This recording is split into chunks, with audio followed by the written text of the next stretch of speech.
Il ne faut même pas envisager cela, parce que la réalité, lorsqu'on dit un nouveau mandat pour Paul Biya, la réalité est qu'il n'y a pas de nouveau mandat de Paul Biya. Il y a un nouveau mandat. C'est lui qui est candidat. Comment? C'est lui qui est candidat quand même. Hein. Bon, mais il est candidat, mais tout le monde sait que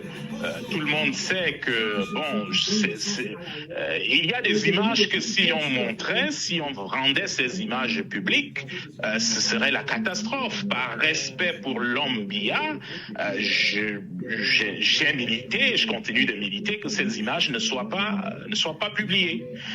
Donc, il y a ces images de drone qui montrent clairement le président hors capacité. Donc, lorsque nous disons que le président Paul Biya est hors capacité, il y a des évidences de tout cela.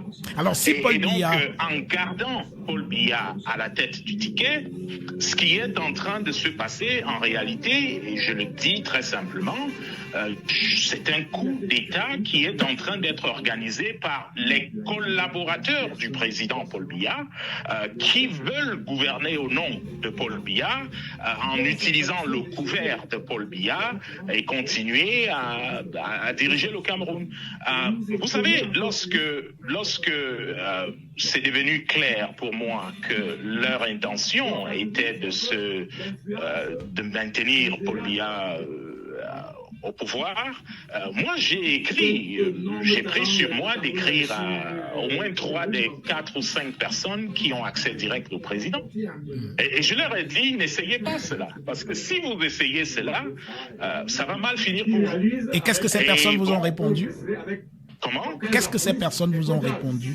Bon, il y a un ministre de la République qui m'a dit, bon, il faut rester calme, on maîtrise la situation, on maîtrise, et Atanganji sait ce qu'il a à faire, Mariangele et puis le ministre de la Défense savent ce qu'il y a à faire, nous sommes au contrôle. Et quand vous entendez des réponses comme celle-là, vous ne pouvez que vous énerver. Vous ne pouvez que vous énerver parce que voici des gens qui pensent que comme ils ont brimé le peuple camerounais pendant, je ne sais pas, 30, 40 ans, et il suffit qu'il fouette. D'ailleurs, ne prenez pas mes paroles pour cela. Le ministre de l'administration territoriale lui-même, je l'ai entendu dire que... il fallait fouetter, il avait fait une annonce ou un communiqué ou quelque chose comme ça, où il se vantait de n'avoir pas eu à faire recours à des méthodes plus fortes et que des coups de fouet ont suffi de dissuader A ou B. Vous comprenez un peu?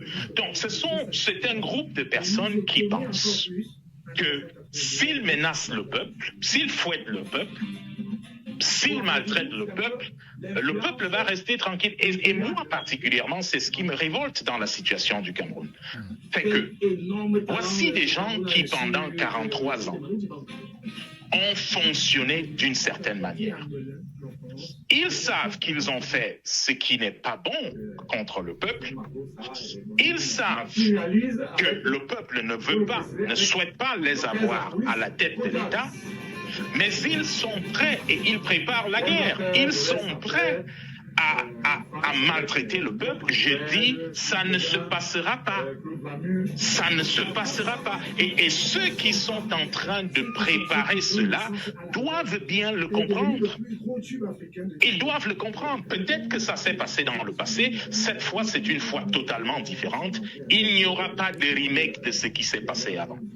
Alors, lorsque vous avez vu les images de la ville de Yaoundé totalement militarisée, les principales villes du Cameroun également, Douala, Bafoussam et j'en oublie d'autres, qui ont été totalement militarisées rien qu'au moment où Elections Cameroun devait donner la liste des candidats retenus pour participer à cette élection présidentielle. La ville de Yaoundé est déjà, certains quartiers de Yaoundé sont déjà militarisés dans la perspective du contentieux électoral qui commence ce matin. Alors, dans ces conditions de militarisation et d'anticipation de la répression par le pouvoir, que peut faire le peuple? Bon, peut-être que le peuple ne peut pas faire grand-chose physiquement, mais nous avons décidé d'organiser et les politiques camerounaises. Parce qu'on voit bien que les gens, ils veulent faire un passage en force, hein, en utilisant toute l'artillerie répressive possible. Oui. Nous, ce que nous allons faire, c'est que, numéro un, nous savons, on a leur playbook, nous savons que une de leurs méthodes, c'est de couper les communications.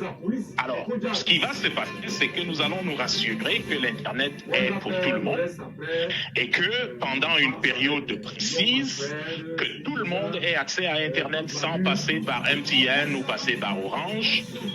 Un satellite donnera cet Internet à tout le monde, de sorte que où que vous soyez capable de communiquer, de montrer au monde ce qui est en train de se passer. Et il faut que le peuple camerounais reconnaisse ces temps que nous sommes en train de vivre comme une période spéciale. Et que le peuple camerounais participe à sa libération, parce que ce dont nous sommes en train de parler, c'est de la libération du peuple camerounais. Il faut donc que le peuple participe à cela, d'abord en restant vigilant. Tout ce qui va se passer comme fraude, tout ce qui va se passer comme menace contre le peuple, tout ce qui va se passer comme maltraitance du peuple, nous avons besoin de toutes ces évidences. Filmer. Et envoyez-nous cela dans quelques jours. Nous allons avoir une pétition qui sera en ligne et nous souhaitons que le peuple camerounais s'inscrive massivement à cette pétition parce que nous allons nous rassurer que ceux qui décident ailleurs voient cela. Parce que ce n'est pas parce que le pouvoir de Yaoundé a les armes qu'il va se permettre de tuer son peuple, de maltraiter son peuple. Il faut que ça s'arrête et ça va s'arrêter. Donc ce que nous disons au peuple, jouez votre rôle. Il faut jouer votre rôle avec confiance. Nous ne disons pas d'aller vous exposer, par exemple, pour filmer. Vous n'avez pas besoin de vous exposer pour filmer. Nous voulons savoir qui fait quoi. S'il y a fraude, qui est en train de le faire, nous allons nous charger d'exposer cela. Nous voulons nous rassurer que partout où vous vous trouvez, que vous soyez capable de filmer ce qui se passe, montrer les évidences de ce qui se passe, et puis nous envoyer cela.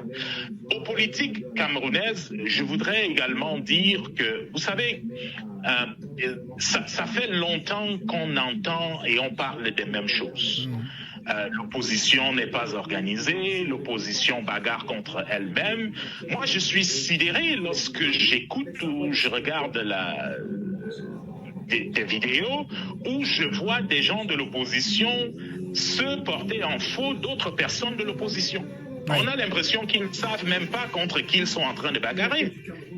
Et ça ne peut faire que les affaires de Paul Biya. C'est-à-dire que vous considérez qu'il y a une certaine opposition qui se trompe d'adversaire, c'est ça?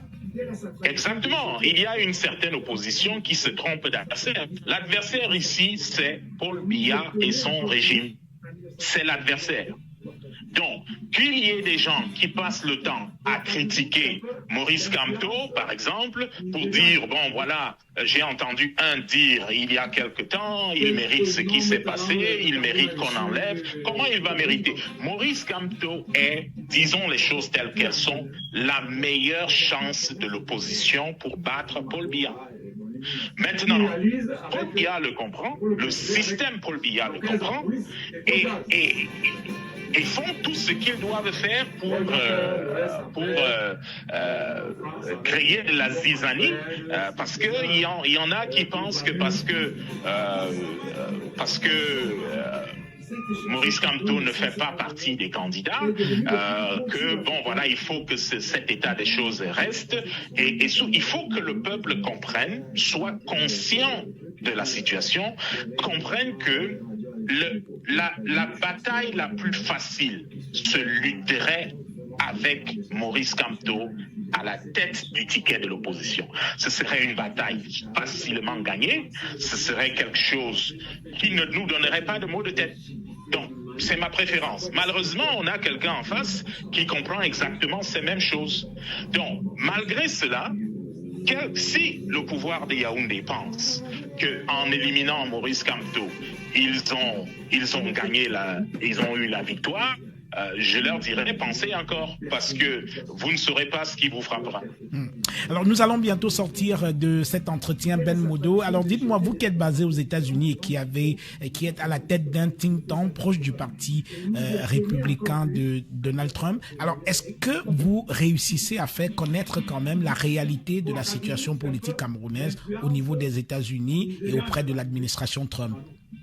Bon, je vais vous dire, hier encore, nous discutions avec quelqu'un dont je tairai le nom, des menaces du ministre de l'administration territoriale. Oui. Vous voyez, on en riait. Comment est-ce qu'un responsable de la République peut parler de cette manière à son peuple? Il passe pour être un shérif. Qui pensait que c'était quelque chose d'inédit, se posait la question, mais pourquoi est-ce que cette personne est encore là? Je lui ai répondu, ce monsieur, il est encore là parce que, il est nommé, vous vous souvenez, le président qui a 93 ans et qui a été là 43 ans, c'est son ministre de l'administration territoriale. Et donc, ce ministre-là est en train de vouloir tout faire pour que son parrain de 93 ans, 43 ans au pouvoir, reste là où il est. Donc, nous allons nous rassurer que tout le monde qui doit savoir sache qu'est-ce qui se passe au Cameroun. Et c'est la raison pour laquelle il est important. Lorsque nous aurons lancé ces outils, il y a une application